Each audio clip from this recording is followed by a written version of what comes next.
Di ko talaga akalain na kaya ko pala magpalit ng gulong na mag-isa. Thank you Lord, bago ako umalis na napansin ko kagad na flat pala yung isang gulong.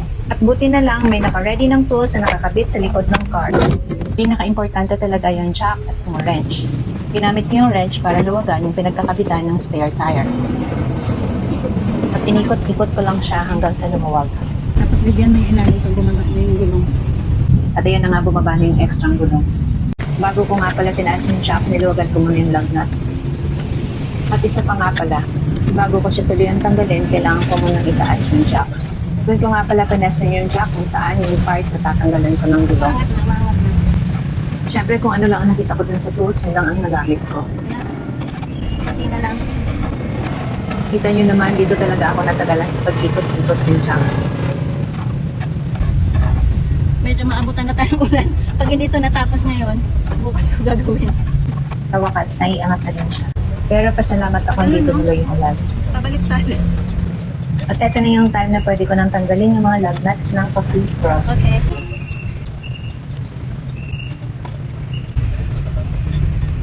Naman.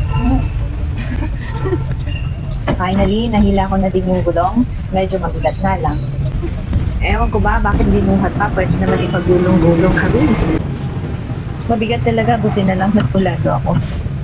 Sa ganito talaga madudumihan ang kamay mo, kailangan hindi ka maarte. Siyempre, galing sa ilalim ng car yung spare tire, kaya madumi talaga siya. Yung pagbalik nga pala ng lug nuts, katulad din kanina, yung pa-criss-cross. Kailangan ko muna iba dito. Kailangan nga muna talagang ibaba ang jack bago mo mahigpitan yung lug nuts.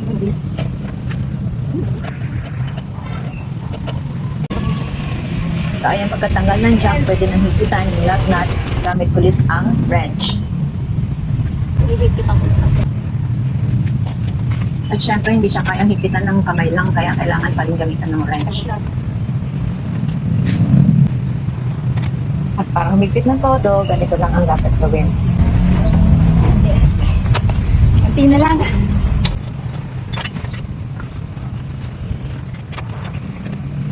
Oh, sa bigat ko pa naman, pag hindi pa yan humigpit, ay ewan ko na lang. Syempre, kailangan talagang siguraduhin higpit na lahat.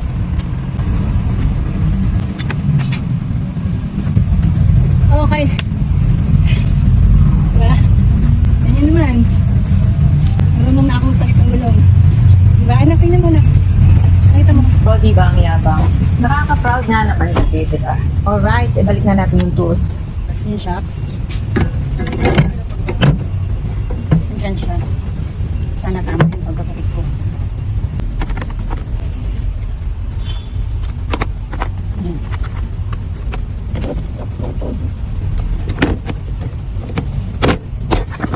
Okay, that's all. Thanks for watching.